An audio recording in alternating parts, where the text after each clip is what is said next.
আয়ুষ তার মায়ের স্পষ্ট নিষেধ অমান্য করেই মেঘার সাথে দেখা করতে চলে যায়। হ্যাঁ ভিউয়ার্স, আজকের পর্বে ঠিক এমন এক বিস্ফোরণ ঘটনা ঘটতে চলেছে যা পুরো গল্পের মোড় ঘুরে দিতে পারে। কি হতে চলেছে জানতে হলে ভিডিওটি একটি লাইক দিয়ে শেষ পর্যন্ত অবশ্যই দেখে নেবেন।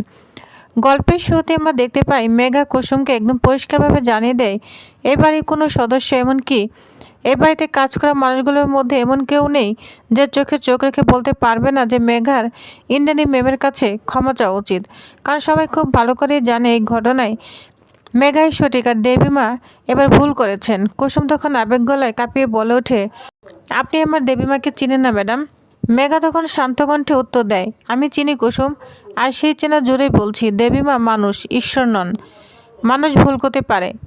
কুসুম তখন বলে, আমার দেবীমা কখনো ভুল করতে পারে না। এক কথায় মেঘা প্রশ্ন তুলে, তুমি কি ইন্দ্রাণী ম্যামের নিজের দুই ছেলে থেকেও তাকে বেশি চিনো?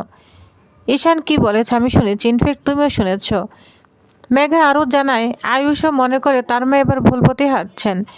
এই কথা শুনে কুসুম যেন বিশ্বাসই করতে পারে না, তার চোখে বিস্ময়ের দ্বন্দ্ব।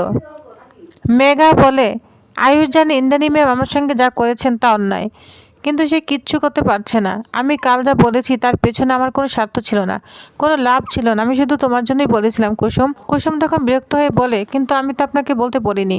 মেঘা তখন বলে, না বলনি, কিন্তু আমি সঠিক কথা সঠিক জায়গায় বলতে ভালোবাসি।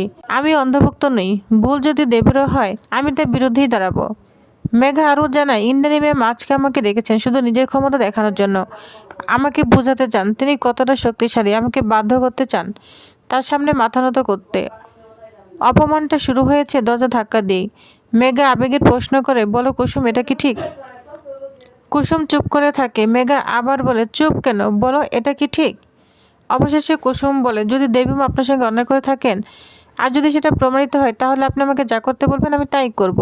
আমি অন্ধভুক্ত নেই দেবীমায়ের, তবে আমার বিশ্বাস দেবীমা কখনো ভুল করেন না। তবু আপনি আমার সঙ্গে আসুন। এই কথা শুনে মেঘা অবাক হয়ে যায়। তখন কুসুমের সঙ্গে চলে যায় মেঘা। অনুশ্রী মেঘাকে বসতে বলে ইন্দ্রাণীর চোখে তখন শুধু অহংকার আর রাগ। ইন্দ্রাণী ব্যঙ্গ করে জিজ্ঞাসা করে, রাতে ঘুম হয়েছে? অফিস ভাঙছে, ব্যবসা তছনছ, বাড়িতে তালা, ইনভেস্টরদের ফোন, এসবের মাঝে ঘুম হয়? মীনাক্ষী মনে মনে ভাবে, আজ বুঝবি মেঘা তোর কত ধনে কত চাল। ইন্দ্রাণী গভীর কণ্ঠে বলে, তোমার জীবনের যে ঝড় উঠেছে সেটা তুমি নিজেই ডেকে এনেছো। আমার সিদ্ধান্ত নিয়ে প্রশ্ন ধরার সাহস কোথা থেকে পেয়েছো? আজ পর্যন্ত কেউ সেটা করেনি। এরপর ইন্দ্রাণী ঘোষণা করে, আর খানিকক্ষণের মধ্যে 10টা বাজবে। আমার সামনে মাথা নত করো, নিজের ভুল স্বীকার করো, ক্ষমা চাও, সব ঝড় থেমে যাবে।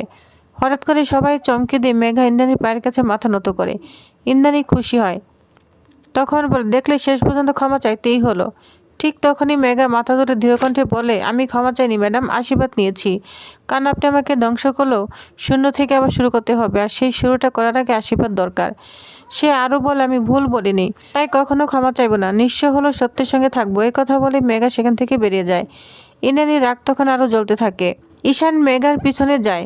কুসুম বাধা দিলে ঈশান বলে, অন্যায় হলে প্রতিবাদ করতে হয়, শিক্ষায় মা আমাকে দিয়েছে। আয়ুষ শেষ পর্যন্ত মেঘাকে নিয়ে রেস্টুরেন্টে খেতে বসে।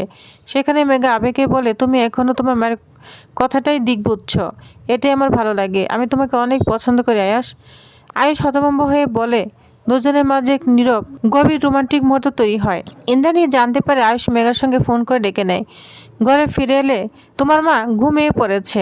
মীনাকে তখন কটাক্ষ করে বলে, ওই মেয়ের সঙ্গে যেতে পারিস? মায়ের সঙ্গে কথা বলার দরকার নেই। শেষমেশ আয়ুষ চলে যায়। রাজকুসুমকে আশ্বস্ত করে বলে, মা ছেলের মধ্যে কোনো বড় ঝামেলা হবে না। কুসুম কিছুটা শান্ত হলো, তার চোখে চিন্তা ছাপ স্পষ্ট। তো প্রিয় ব্যাস, তাহলে আগামী পর্বে কি হবে? মেঘা কি নতুন করে দাঁড়াবে? ইন্দ্রাণীর অহংকার কি ভাঙবে? আয়ুষ কি তার মায়ের বিরুদ্ধে দাঁড়াতে পারবে?